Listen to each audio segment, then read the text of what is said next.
Terapagos is the new restricted Pokemon added in the Scarlet and Violet Indigo Disc DLC, and with Regulation G allowing one restricted Pokemon, this Pokemon has started making its way onto some teams. However, there is a large glaring issue with Terapagos that I think needs to be addressed and help you consider it for team building. So I want to start this by saying I don't think Terapagos is bad by any stretch of the imagination. I think it's pretty good, especially when you look at these stats. Like, it is stupid bulky. It's incredibly bulky, which is super nice for this particular Pokemon, especially because its ability is basically multi-scale, where if you're at full HP you are going to be taking 0.5 times effectiveness unless naturally immune, which is really solid. It's an incredibly powerful ability, and then when you terastallize you get the added benefit of the boosted stats plus the Terraform 0, which neutralizes all weather conditions as well as all the terrain on the field. So this Pokemon has a lot of cool use cases. It's obviously the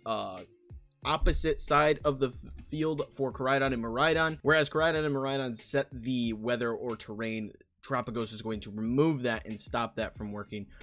So really interesting kind of interaction between these. However, I think that there is just this huge issue with Terapagos in general, and that being the fact that it is kind of a Terra Sync. If you're using Terapagos, you want to terastallize it, and that kind of puts you in a weird spot in Scarlet and Violet, because the ability to terastallize any Pokemon is kind of the bread and butter of battling. You can kind of save it for a particular defensive or offensive moment, but if you have Terapagos, everybody knows what the Terra target is going to be going into a battle, so we can go for super effective attacks because we know that you're not going to terastallize that Pokemon. So it's kind of an interesting variable that Terapagos adds to a team, because without the boost it's really not that crazy of a Pokemon, right? It's really kind of a relatively mid Pokemon, but with the boost it is so much more powerful, especially when we get into how you actually play Terapagos here. Terapagos typically is running something like this at the moment, where, you know, you got your Terra Starstorm, you got your Earth Power, you're running Calm Mind, and you're rocking Protect. Something to this effect is what people are typically running right now, and then you got lefties or some other healing item. And this is typically what you're seeing. You're going to see them like use a Calm Mind while they still have the Terra Shell active, because they can get the Calm Mind up while not taking a ton of damage in the first turn. And then they're going to terastallize and use Terra Starstorm, which in turn is going to hit both foes on the opposing side of the field and do double damage into terastallized targets, which is really powerful. It's a very powerful attack. Wide Guard is going to be massive in Regulation G. The issue with this is, to get the full benefit of Terra Starstorm, you need to terastallize, and that pretty much means that you're not using terastallization on any other Pokemon on your team. So it doesn't matter really when you're looking in Regulation G at a team list and you see Terapagos, that is the Terra target. It is never not going to be the Terra target. So it really is this huge glaring issue that Terapagos has in comparison to other restricted Pokemon, because like Dynamaxing or like Mega Evolution, you know that Pokemon has that ability. With Dynamax it was a little different, because there may not be that Pokemon that goes for the Dynamax or Gmax, whatever the case may be.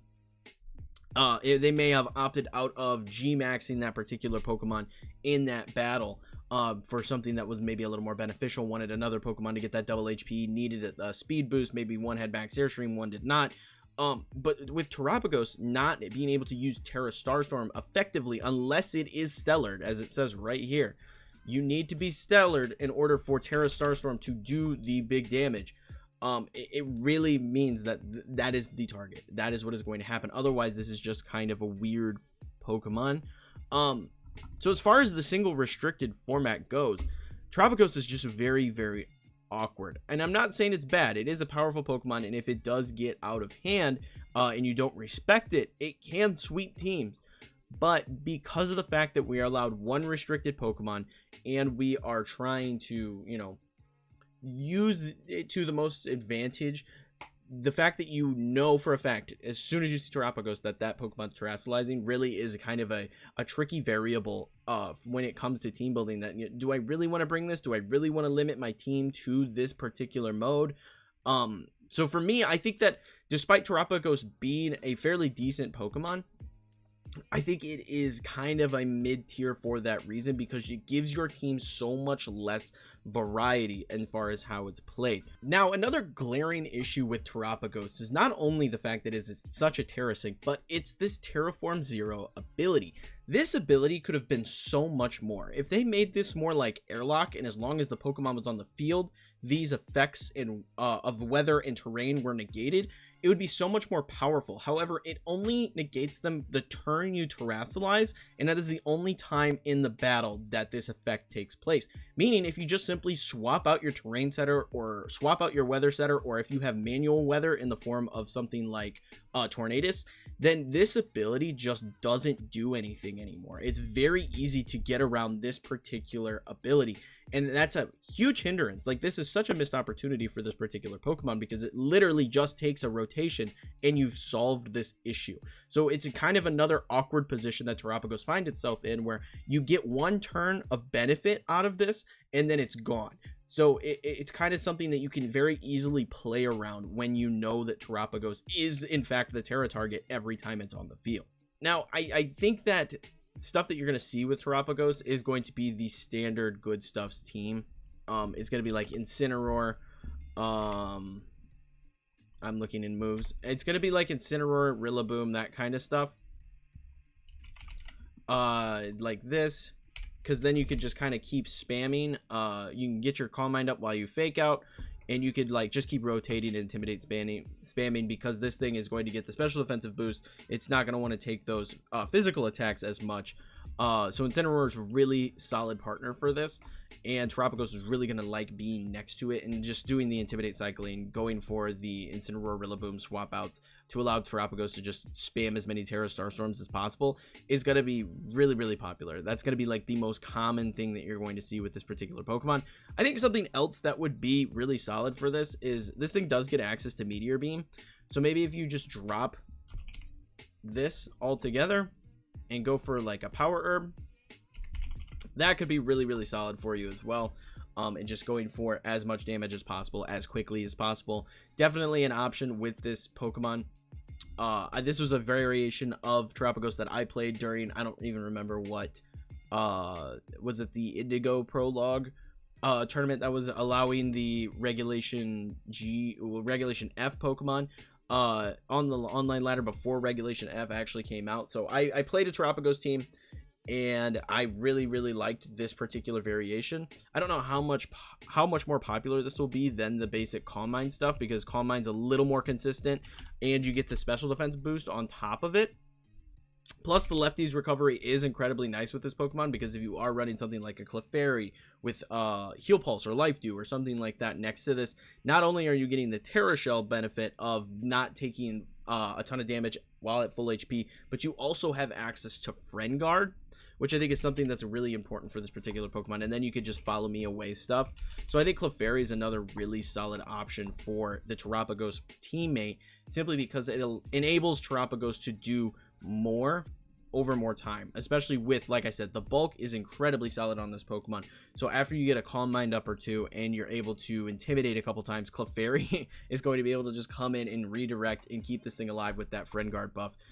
Really, really powerful group of Pokemon here. And as far as Terapagos is concerned, being that Terra Sync target, we have had other instances of Pokemon in Scarlet and Violet specifically being locked to a particular Terra type, much like Terapagos is. Terapagos is always Terra Stellar.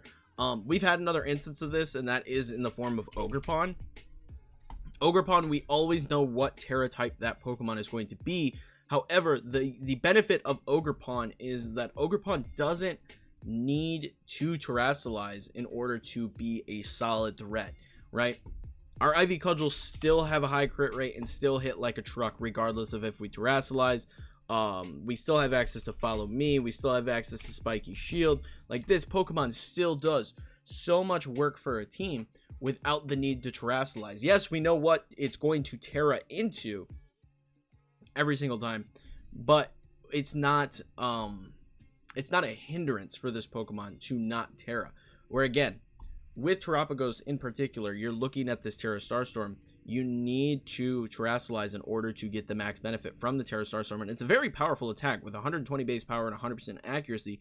This is a really, really powerful option, especially if that Pokemon that you're targeting into terastallize themselves, because again, that is going to do super effective damage. Really powerful option as far as spread damage goes.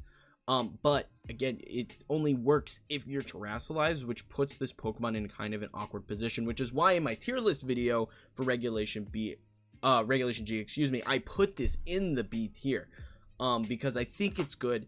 I just think it's very niche and very particular in how you have to go about playing this particular Pokemon. Now, I do want to say there is another slight benefit to the way that Terapagos is played that I haven't really addressed yet in this video, and that is because of the fact that you know that this Pokemon is going to terastallize and you know it's going to spam Terra Starstorm.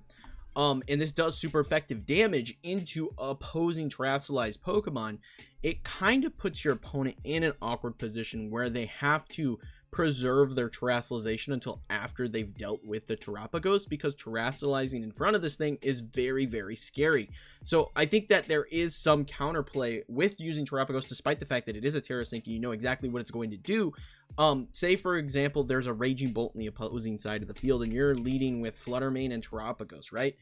That Raging Bolt is either going to have to switch or it's going to have to terastallize, allowing Terapagos to do massive damage with its Terra Starstorm. So there are those counterplay moments where you can really put your opponent on the back foot because they can't get away from the weaknesses, because if they do terastallize to get away from a weakness, they're going to get bought by Terra Starstorm. So there is that kind of balance that this Pokemon has. However, it is kind of choreographed exactly what Terapagos is going to do in any given battle.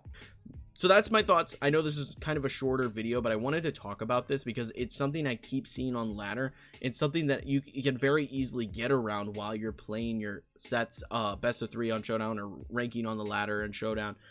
Very easy to get around because you know exactly what is going to happen. So I wanted to talk about that very briefly here for you guys, and I wanted to get your thoughts on the matter as well. So leave a comment below, but that is going to be it. Hope you all enjoyed. If you did, sub for more, and if you want to share Reg G teams that will be featured here on the channel, be sure to check out the Discord.